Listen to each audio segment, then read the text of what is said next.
Welcome everybody to CyberKriya, the home of enterprise cybersecurity wisdom, one podcast at a time. So if you have been watching or listening into our podcast, there was one thing which was missing until today. I don't know if you have guessed it, having a woman cyber leader from our industry. I wanted to have at least one in my top five. For some reason, I was not able to. But as we always say, there's always a happy ending, right? So or a start, right? So I'm fortunate today to have our first leader, an amazing human being, a true global cybersecurity leader from our industry who not just is a leader and also leads a team of leaders across the globe. So she's a real global cybersecurity leader, an amazing human being. I learned a lot about her when I was researching it. Like she has some athlete and some other sports women personality, which we'll love to deep dive today. But without further ado, please join me to welcome Britta Simms. Britta, welcome to the show. Thank you so much. Thanks for inviting me. Great to be here. So, Britta, before we start, if you want to introduce yourself for the audience who I think they probably would know you if they're in a SAP space because you are a amazing speaker and you're all over the place. But maybe just for the audience who may not know you, who is Britta? So, Britta Simms, I'm based here in Austin, Texas. I'm originally from Germany, so I was born and raised in Germany and then came to the US to go to university and been here ever since. But I've been in this space for about 25 years now, fell into it a bit by total chance and loved it and been doing it ever since. And I've got a family here. We're a very international group. So my husband is English and I've got two little Texans with me. So both my kids were born in Austin and we moved to Germany during COVID for 3 years. So they had the opportunity to also grow up a bit in Germany and came back again to Texas. But yeah, that's me. Thank you, Britta. So if you have to if you have an award maybe in future to give it to a global leader from our industry, I think it should go to you, Britta. I think you really are a global leader, a global teammate. I mean, from your personal family side too. I just heard and just to know more about your family. And you also lead a truly global team in Very your big company, team. right? Accenture. So you want to Yes. talk about that too? I lead our, we call it enterprise platforms. So really SAP, Oracle, Salesforce, Workday, the big ERPs. So I lead the practice that looks at security for these platforms.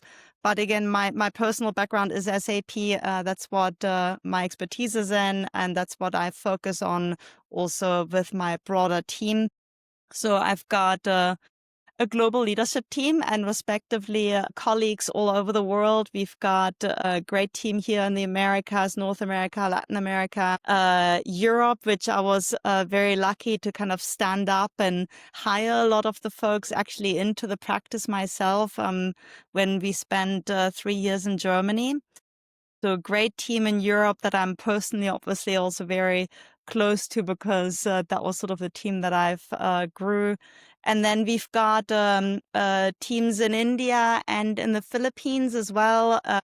And Philippines as well is kind of a personal connection that was one of our first offshore teams that we created probably about 15, 16 years ago, maybe, where I spent a good bit of time in the Philippines and actually started building the skills, building the teams, and having SAP Security done, onshore and offshore. So, but yeah, great team. Love my team. I think the best part about it is I think as we spend a lot of time delivering this work at clients. I feel a lot of them are it's not just about the work, it's also about the personal aspect of working together and learning about each other and going to the gym together or going out for dinner together. And I would say we've got amazing people all over the world. So I think that's part of why this job's been so much fun. Thank you, Britta. And as we were discussing, if we are fortunate to get you back on the show, maybe next time you will try to have some of your team members join as well, That like would be truly great. present the global Yes. practice Absolutely. I just love it. So we'll shout out to few folks. Even I follow on LinkedIn heavily, like TJ and I know Peter and Christian, yeah, Peter, yep, yeah. Goldie in Poland is incredible what he's done with our center in Poland in just a couple of years. So yeah, lots of really, really good people. Because I think one thing which I personally feel like as a parent, maybe you also have the same thought. Like we feel happy about our successes, but when we see our like kids doing, I don't know, maybe even going beyond, right? So I feel like that is I don't think so. I think probably you would have that feeling. So I'm just trying to think like, and what's your thought on that when you see your kind of a team in the global and all over the world? Is it I don't know, like It's how do the you explain same it the thing. feeling? Yeah, it's very similar. You're, proud parent, I guess, or, parent in many cases were colleagues, right? But absolutely very proud of many of the folks. I mean, there's a number of folks that I've known 20 plus years, right? Here in North America, I know we've got folks that I was part of the hiring process where I was a consultant at Accenture, and we were colleagues, and they're still here. And same with with Europe, the team that has grown and uh, been successful and established themselves. And I think Philippines especially, I know India as well, but the Philippines team I go back with so long. And we still have a number of folks there that were part of sort of this original team of 25, I think we were when we started. And they're still there, and they're now, leaders in various areas of the practice and successful, and that's really fun to see, exciting for them, for me as well. And I have a daughter, so I always, I don't know. So yeah, so that I can totally relate to it. I Yeah. feel more happy about it when she does something like talking about fishing in our middle school or I don't know, cybersecurity. Even though I don't want to follow her, so but my wish list is like if she joins cybersecurity or what women in cyber, and so I totally get it. What you think when you or what you feel when you see your teammates Yes. Yes. doing so much better and amazing job. So I think one thing, as I was saying, Britta, I want to know how does Britta becomes the Britta of today? Maybe somebody like a woman, or maybe somebody who's still early in the SAP security or SAP space, or even like any Oracle. I don't want to ask you which. I know you did say like you're more SAP. I don't want to like say which one you like more on that, but maybe like let's maybe go back to when does it started, like how does you become who you are today, and maybe if you can take us back into your journey, that would be good So to maybe inspire new generation of yeah. leaders. So how did so going way way back? So I was in graduate school and working on an information systems degree, and I had a graduate assistantship. So I was working with a professor, and he came to me. He said, "You're German." I was like, "Yes." And by the way, I knew nothing about, I was not a technology person. I was getting into it because that was sort of the thing to do. And It he's like, was "You're in German," in the US. okay. So he's like, "You're German." I'm like, "Yes." He's like, "Well, we're doing a partnership with the university, with SAP, and we're standing up this program." And he's like, "We should do that together." So I got exposed to SAP, and they came in and they implemented SAP at the university and created learning programs from it and all the things. So I had a lot of exposure to, you know, SAP modules, basis, security, training, and it was a great experience. It was very interesting. I knew nothing about it before I started, other than being German, no relationship.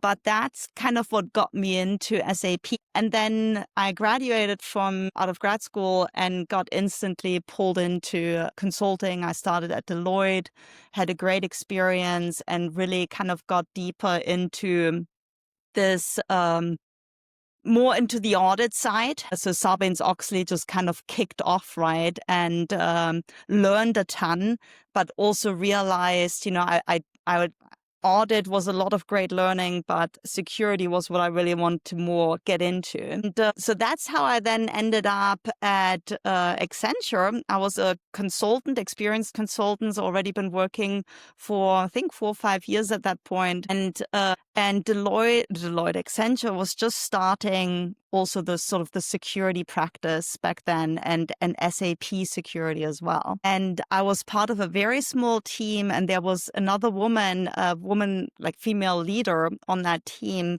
And it was just the two of us, and, a lot of men, but she, I would say, was probably my biggest influence and mentor, and her name was Tara Kana. And I think she's, I would say, absolutely one of those women, I guess, leaders and names in this space as well. And she was the one that was, for me, I guess, the biggest influence, mentor, friend that I learned under and worked together over many, many years. And yeah. And that's, I think, how I ended up with, with the role that I'm in right now. But she was probably one of my biggest influences. Yeah. I love it. I love it. And don't we all need that one influencer and Absolutely. right? Absolutely. I think it's helpful having someone, especially in this industry, right? I think consulting way back when, when there was a lot of travel, but especially now, I think in this very hybrid virtual world, it is hugely important to have someone to lean on, to ask for advice, to, push you as well. So yes, she was, I think, absolutely that person. I now have, I think there's more women in the space now than there were 25 years ago. But we've got a number of women across Accenture globally as well that I'm very lucky to be able to reach out to and bounce ideas off and get feedback. So I think that is something that is hugely important in today's world to have. Yeah. Yeah, and I was thinking about like when you were talking about your own mentor and leader, I was thinking about my own journey. I mean, I was with IBM and some other consulting firms. I had like women leaders, and I'm trying to even get him on the show as well. And I think they're so humble; they don't want to come, but they're like, they're still like celebrating my success. So Yeah. I think one of my leaders is Bhavna. She's into from our industry, and but yeah, she's.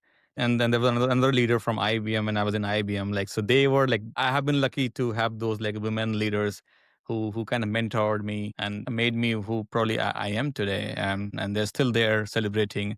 So yeah, I'm just relating back to my thing. But thank you, Britta. That's really, I think, what we all should be. So the message to the kids or the young generation is like, if you are in that whole early phase of your professional journey, get that one leader or mentor, right? Yeah, multiple really. I think just reach out is probably one of the biggest asks. I think especially with the younger generation today, um, they're not, I don't know if they've learned networking the way we did, but this reaching out and asking for help and being mentored and learning, I think is hugely valuable and important, not just, reading AI, right, generated content, but true, life stories and experiences from folks have a lot to be said for it.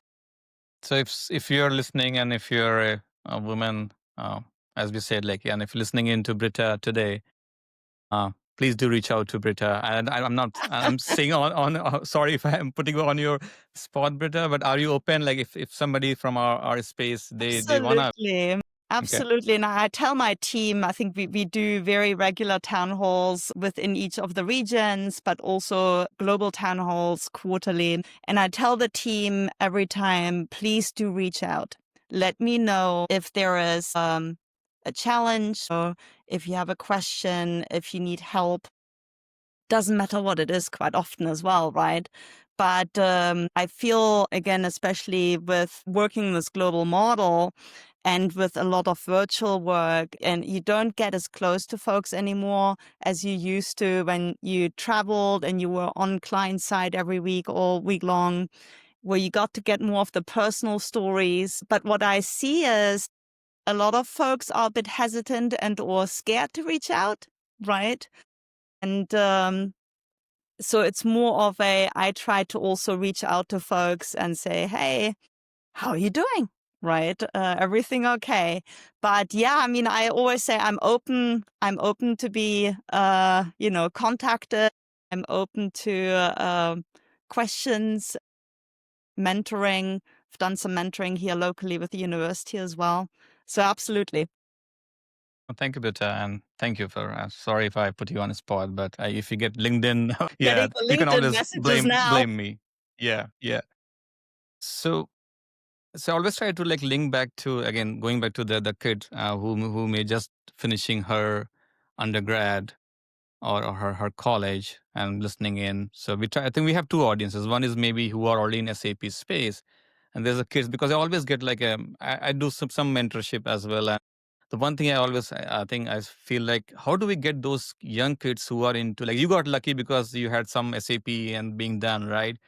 But if you go outside, like non-SAP ecosystem, the kids of today don't even know about SAP. They Yeah. may not have heard about SAP, right? Yeah. And we're trying to do this whole SAP cybersecurity, put awareness into SAP, which is still like still some journey, right?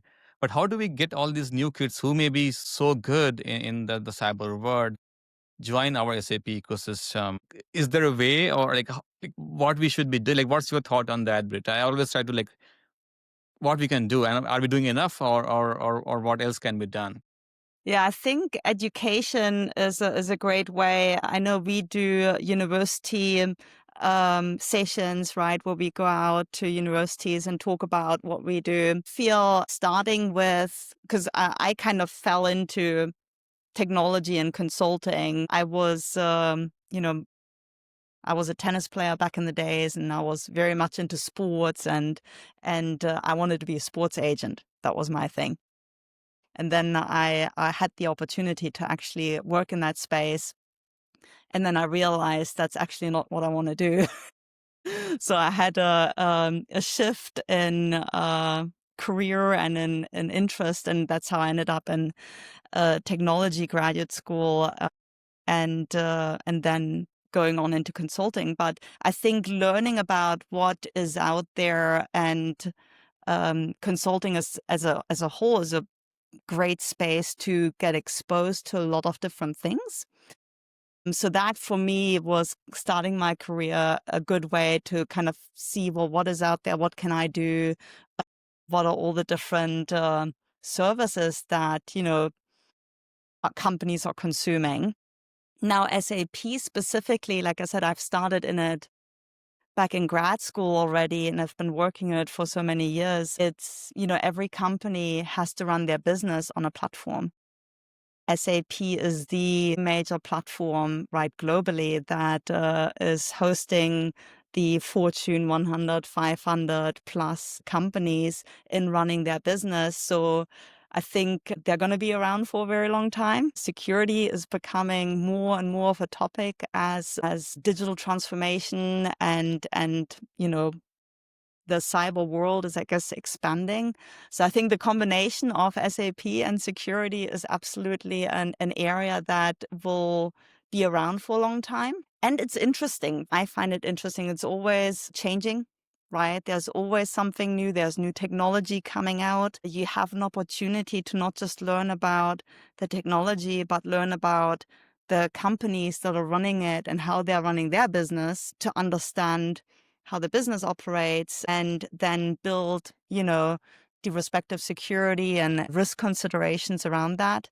So having the opportunity to see companies and see how they're operating, right? Walking through a lab in a pharmaceutical, for example, hugely interesting, right? And or going into a warehouse in a products industry. All, I think, experiences that are really, I think, interesting, and meeting people. So that to me is, I think, why I've been in the space for as long as I have. It's always changing, very interesting. It's quite diverse. Yeah. And it's going to be around for a while, right? We've got job security. Yeah, I think I feel like SAP is something like you don't choose SAP; it just happens to you. At least for us. Yeah, definitely happened to me. That's for sure.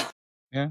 I think same for me. I think I finished my engineering degree and then got into a Indian IT technology through our whatever campus recruitment. And then I think I was trained into something else for initial time. And then I was say, okay, there is something called SAP. I'm like, what this SAP is? I think the first question I asked when we were getting trained on SAP, like, why I can't just build something on Java, right? Why this whole enterprise resource planning, whatever you're calling it?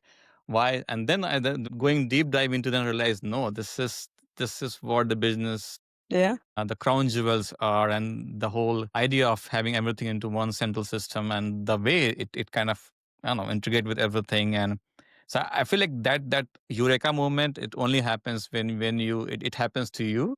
Yeah. But for the kids because they know cybersecurity, they all want to be the ethical hacker or the SOC guy or the network security guy. But you would not find a guy who would say, I want to be a SAP security or a SAP cybersecurity guy when they are in the college, right? So I feel like that's where we have to and somehow add this because this may be the one of the biggest job makers, right? We always say kids, there's not enough jobs, the AI is taking job. But as you're saying, like this probably gonna be stick around for It's at going to least be for around. 2 decades, 3 decades, if not more, right? So there's Mhm. so much job. So we need all these young kids. And it's got so much, I guess, variance to, you have just in SAP, like I feel like we've got our own little cybersecurity practice just within, SAP platform and Oracle platform and Salesforce, because we do identity governance. We do, cloud and infra. We do application and database.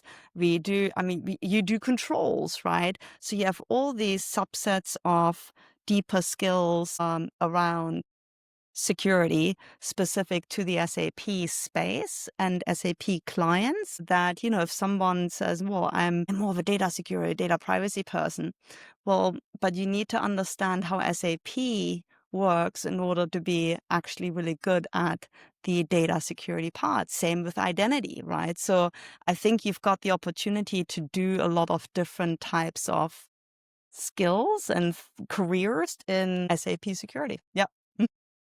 No, totally 100%. I just love it. And I think the one thing you, I think, mentioned multiple times is the business awareness, right? You become more business aware. I Yeah. don't think if you just become a cyber security in the we call it real cyber, or we are like more like, I don't know, pseudo cyber, but we are cyber too.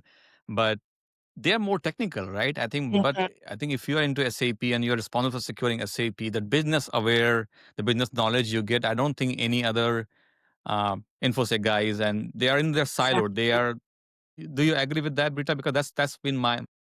And understanding, I think that's when you see these SAP programs, right? Having a security team that actually understands what the business is trying to do and is able to communicate with them, understanding, what are these new processes that we're running, or what are the risks that you have, and being able to translate that into technical requirements or terminology to design, build, but also communicate again back to that business to say, these are the decisions you need to be making, and these are the implications you have, right? Can you do everything with SAP? Yes, right? You can customize any way you like, right? But with Clean Digital Core, you don't want to customize anything you want, right? So giving that, I guess, guideline and recommendations to the business successfully, I think, is key to a good SAP cyber strategy and program, right?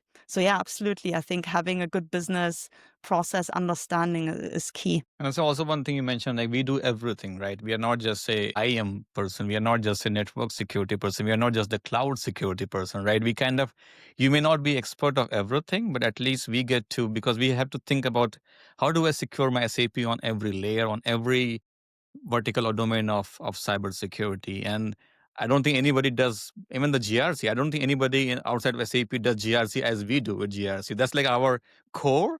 Mm-hmm. And even if you see the cybersecurity framework, the govern function is the core, right? So Mm-hmm. I don't think any other non-SAP word does the govern function as Yeah. we do. It just embedded by design, by default. We probably have to do better on the other pillars of cybersecurity, which we are doing, Yep. expanding it now.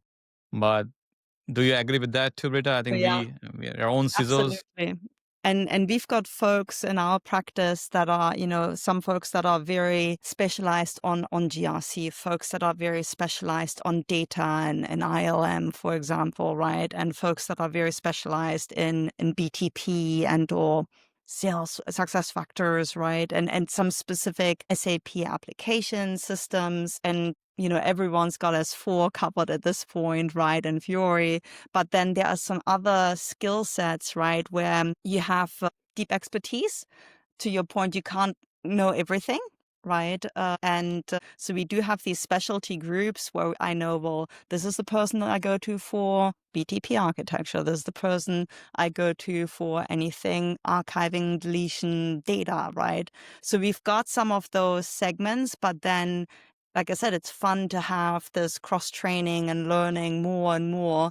But the technology changes so quickly and, constantly. So keeping up with it is absolutely challenging. And I think that's why you will always have expertises in certain areas of the space.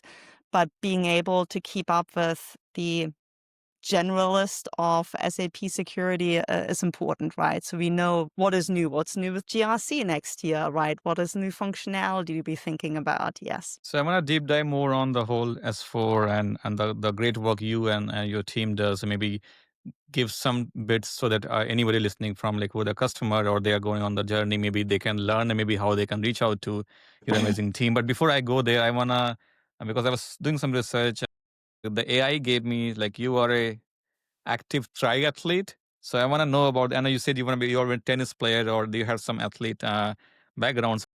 Let's talk about, like, I want to know more about what do you do with triathlete. And I was just doing research. I just did Google. What is this? It's sure like you do the three things, but I want to hear from you, Britta.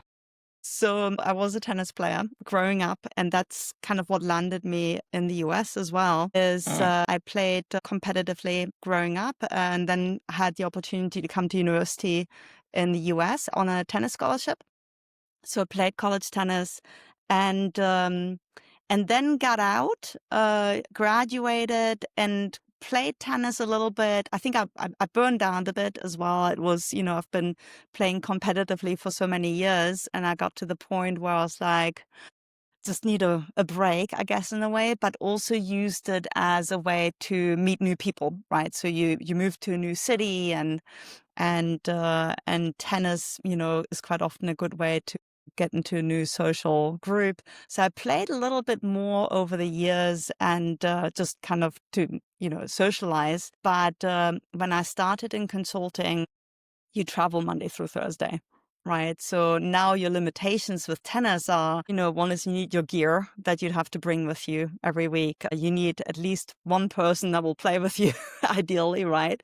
You need facilities. And so that made it really challenging. I know I had one project where I actually had a colleague that also played, and there was a facility, and we actually took it up again and we played a bit. But I dropped tennis. And I was like, well, what can I do to stay active? I've always been very active. What can I do to, that I can do with the limitations that I've got? And Austin is a huge triathlon community. Now, I could swim, but I wouldn't say I was like a great swimmer, right? Like I could swim, but, I wasn't a, proper swimmer. Let's put it this way. I could ride a bike. But I've sort of had a mountain bike. I can ride my bike, right? But I've never been on a road bike.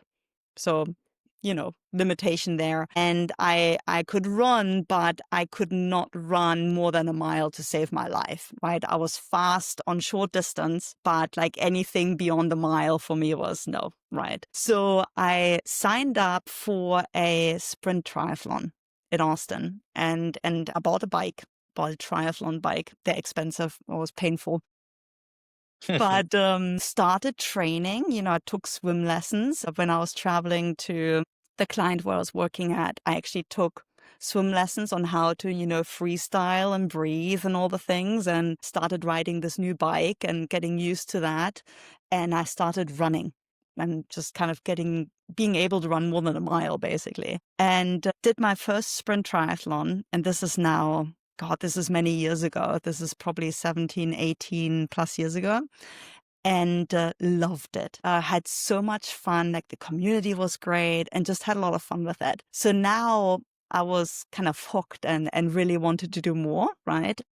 So I started practicing. I actually ended up signing up with a coach that kind of guided me on how to train. And so over the next 3-4 years, I signed up, for an Olympic distance triathlon, for a half Ironman distance triathlon, 2 Ironman distance triathlon. So I've done all the distances, but kind of worked my way up every year and did a longer distance.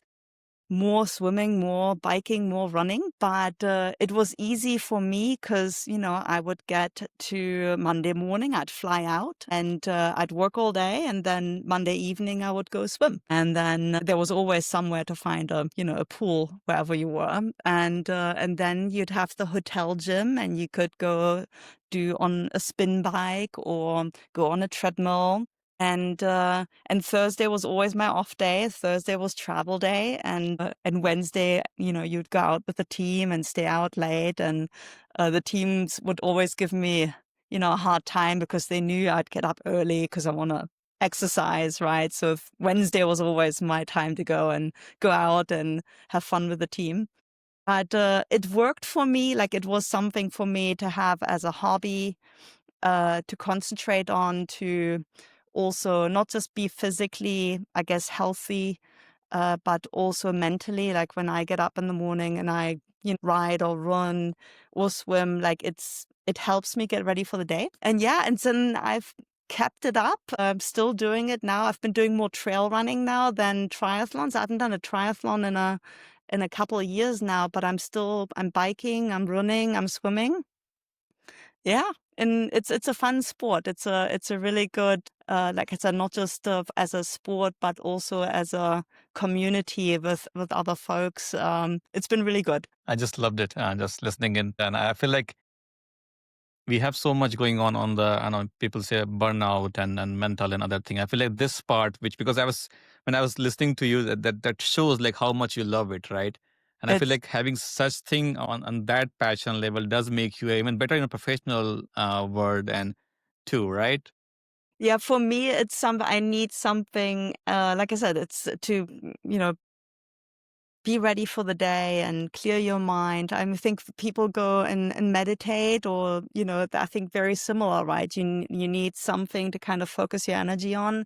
And I know like, for my teams, many teams and folks that I've worked with over the years, right? They know I usually try to talk them into coming to the gym with me or running with me in the morning. So we've had small groups of people that would get together and we go run before work started. And I know I've had clients as well that I managed to talk into, running with me and or doing triathlons with me. So it's a fun way to, like I said, not just stay healthy, but also socialize and put your mind on something other than just work. So I think next time we're gonna meet, Britta, I We'll will go try to run. join you for a run. I Sounds think swimming, I would say I'm still learning it. I can do biking, but I will go with on a run for sure. I would love to. Maybe that's that should be like another thing. Like all the conferences we have in Vegas, maybe there has to be some part where we do this as like more like I don't know, that's a great idea. ritual or I don't know something, Yes. right? There has to be this has to be key part because it's not just the professional work you do and the great work you do. It's more about like how I don't know how physically fit, how mentally fit you are, so that Mhm, yeah, the work is always gonna be work, right? But if you do such thing like getting up morning and then maybe running with your colleague or you're with your, so I play pickleball. So when I was saying tennis, mhm, I play tennis too, but as I kind of learned same. Like maybe the pickleball is a game I can play more longer, and I have mhm, like my buddies from my like my colleague and we play as a team and we actually won something. Whenever I go and play pickleball, I just love it. That community you said, I think the community was a big piece too. That yeah, community, that the people you meet there, and just like I don't know what all hormones we get. Well, I think there are some other hormones. I'm not getting those names to remember, but yeah, I think it makes you. And even like when I run and I walk, I get ideas. I think about things. mhm, Even the problem I have, I get ideas. Maybe I think I should be doing this way. So I feel like these things. And I was not a sports person. I was as a kid. I was more like I don't know. I come from India. Maybe I think we're changing now. We are putting more focus on sports too. But mhm, when I was growing up, I think sports was more like a side thing. It's not like something you can do. Another learning, as you said, you because of your tennis, you came to US, right? So yeah, another learning for anybody listening in. If you're good at any sport, that can Yes. make you, yeah. So don't leave that. I think have that one sport or one thing you Or do in your one life. thing, period. If you're good at one thing, right, being able to use that to further, your path is huge, right? So I promise to you, Britta, if you, I don't know which conference it would be, we will try to do a run together. Pickleball, I don't know if you have been a tennis player, I think you would be amazing on pick. I don't know if you're playing pickleball or not, I've but played I it a hope you're couple playing. times. Yeah, I've done a Okay, couple okay. So I times. think you Yeah, would no, be an amazing pickleball player too. Maybe that can be another one, like pickleball cybersecurity or whatever, SAP cybersecurity, whatever we want to call sounds it. great. Uh, but thank you, Britta. That was good. So let's pivot to our the field where we do our work passionately and our bills get paid, right? And that's where our audience is also there. They want to hear more about it. So maybe I will have two questions for you. Maybe one for the same SAP security or SAP basis, a somebody who was in early in their journey of the SAP, how they can become like you or what they should be doing today. I know we say SAP world has changed. It has changing rapidly as we can even imagine, and what you have been doing the traditional SAP security were the role and the user and those things. I feel like that would not suffice for future. So I want to hear more from like what is your advice to those folks who are SAPs? They call and then there I would say there are thousands, if not millions, professionals all over the world doing SAP security because SAP is everywhere. The plane you fly with, the phone you use, I don't know, the snacks you eat, the egg, the milk, and I think you just pick any random. I think anything, even I don't know. I'm have this Apple, whatever. I don't want to call the names here, but every big company is a Fortune 500, Fortune 100. SAP is everywhere, so there are professionals doing those jobs today. But how did they get to the next version of to Mhm. make sure they are ready for the SAP transformation, the S4 transformation coming from Britta? So as I see the SAP press books behind you, and I know you have your SAP press book authored as well. So short story, way back when I started off at Deloitte, right? I was heavy on the audit side, so it was a lot of internal audit, and I wanted to do more with SAP and security, and I just had partial opportunities here and there, and then I had the opportunity to come to Accenture, but I hadn't had sort of a lot of hands-on work. And there was an SAP press book way back when, so and I can't remember what it was called. It doesn't even exist anymore, but SAP, I think, authorizations or whatnot it was called, was many years ago. And I read that book end to end before my Accenture interview. And even though, I hadn't physically, done a lot of this work, I had the practical experience that I probably should have had. That book was, highlighted and marked and all the things I could, cite that book every single page. So now there's a lot more books and content on the SAP pages. Like I said, SAP Press, I love. It's a great basis as well. But there's so much content available now to learn the technical aspects of it. It should be easy. Right. It should be pretty easy for folks to get up to speed on the technical side. But to the discussion we had previously with, there's a heavy business aspect to it. It is a business platform that is used by a business. So I feel there's a lot of skill sets just from a communication standpoint that are really important for folks to equally learn, because you've got to be able to speak the business language, to be able to communicate with peers, with higher ups, with the client, with the business, lots of different stakeholders, right? And you need to be able to direct the communication and the messaging specifically to those stakeholders. I feel the SAP security team is probably the most, integrated team. For many, you work with project management, you work with various project leadership, right? You work with a basis team, you work with a development team, you work with the functional teams, you have a change management, right? There's a lot of different stakeholders that you have very, I think, significant dependencies on.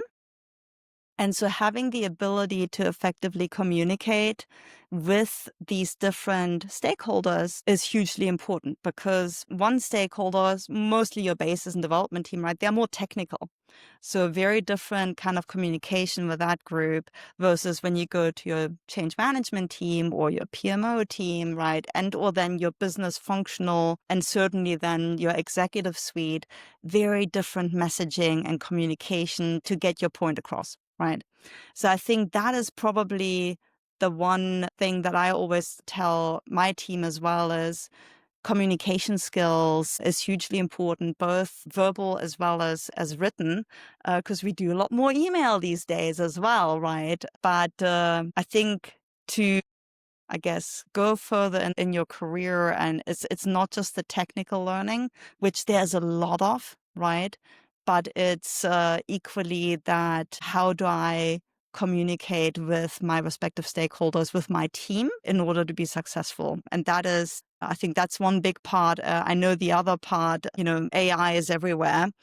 And it's incredible what you can do with it, right? So I've got a number of folks on my team who have just been amazing at using AI and sharing that knowledge respectively. Like I sit on the phone call and learn, right, and see how I can do things new and better. But so I think there's a lot of new ways of learning and using technology to do things better. But yes, I would say communication, and figure out how to use AI now to make life easier, right? And be better.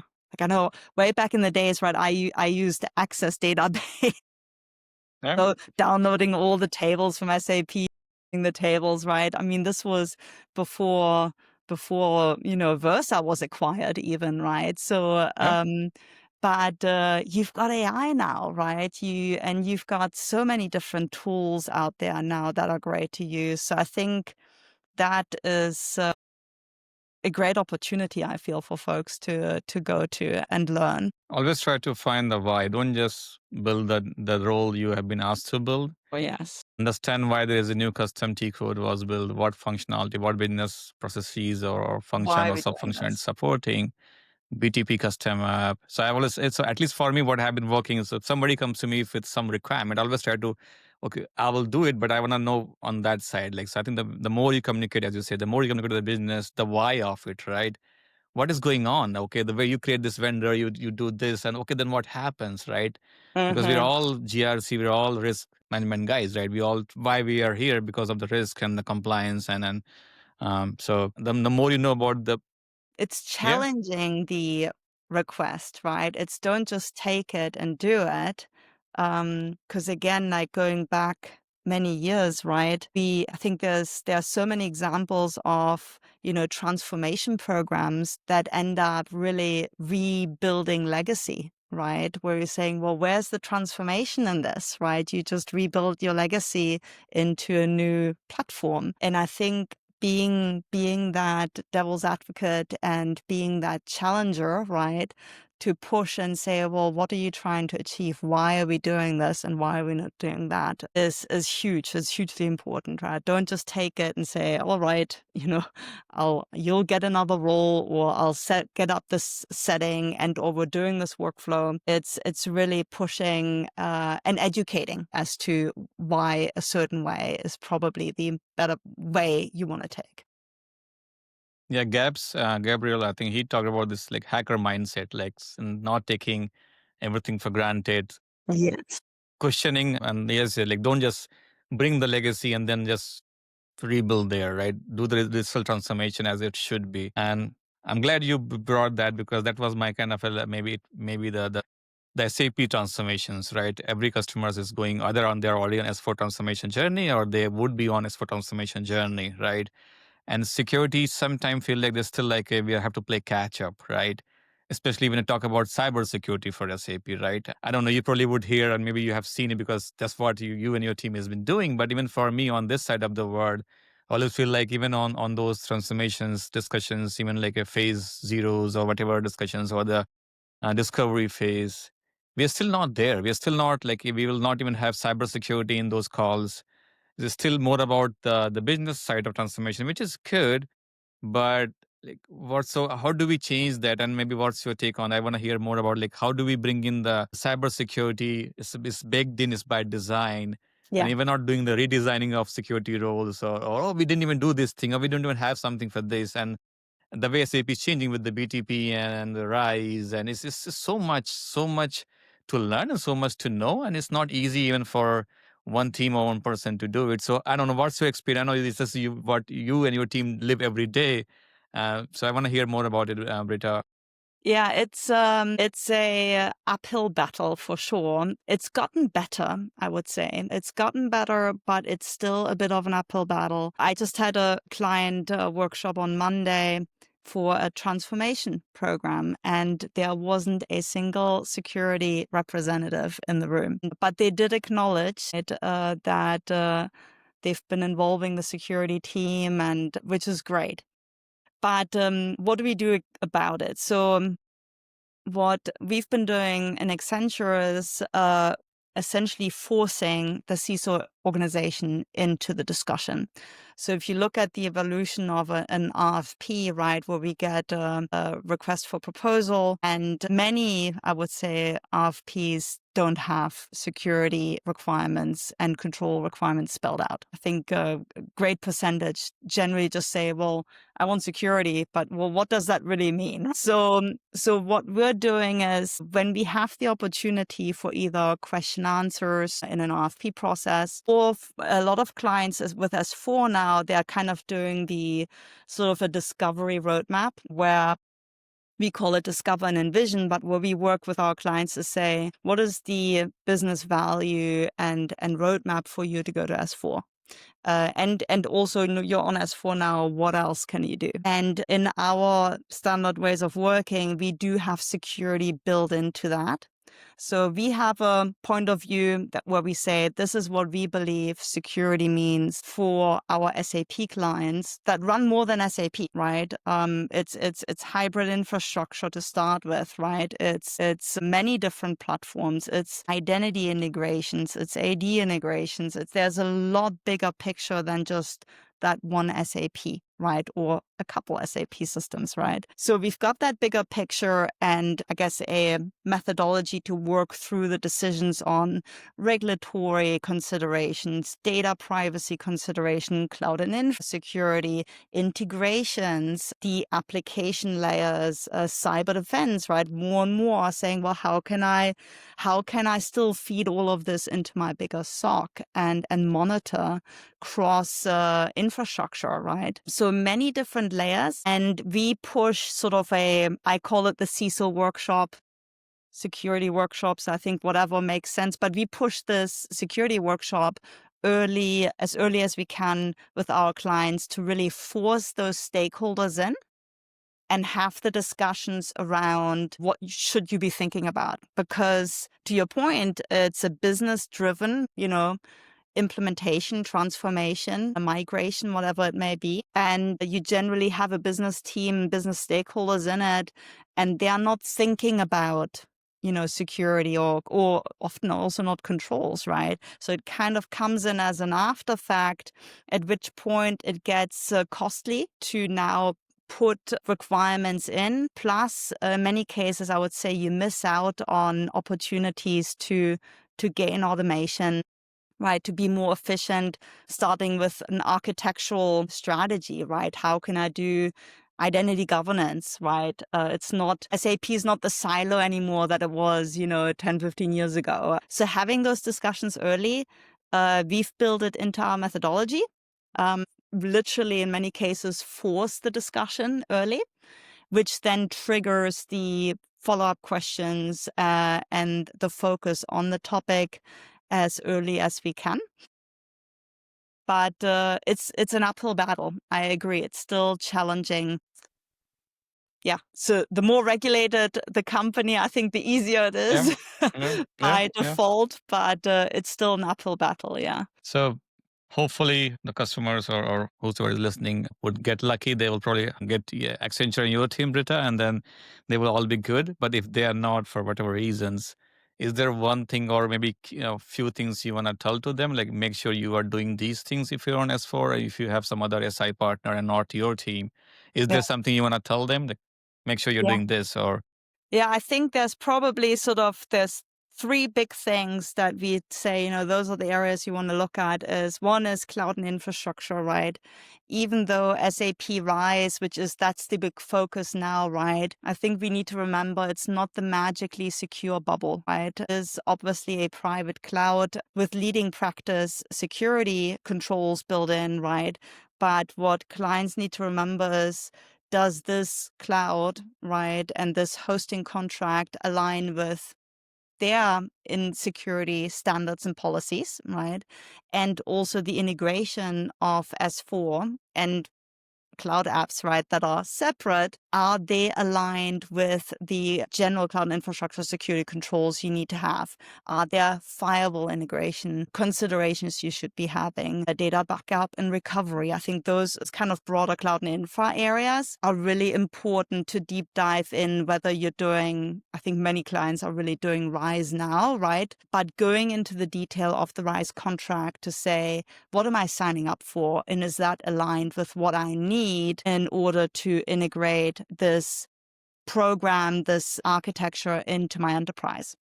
So that's the first one. And there's a lot of opportunity, by the way, not just from a risk standpoint to make sure you've got the right controls in place. I, for example, had one client and it wasn't Rise, but their cloud was not aligned with their regulatory requirements, and they had to completely rebuild the infrastructure. So that was, a big mess. But the second one is identity governance. I think that is a huge topic now and a huge opportunity for clients to, again, not look at SAP anymore as the silo, but look at enterprise identity governance and not just user access management provisioning, right? But also segregation of duty cross platforms, right? Lots of technology out there now that we have, right, that are great products from an enterprise identity standpoint and or from a connectivity standpoint. So I think many options, clients should absolutely look at it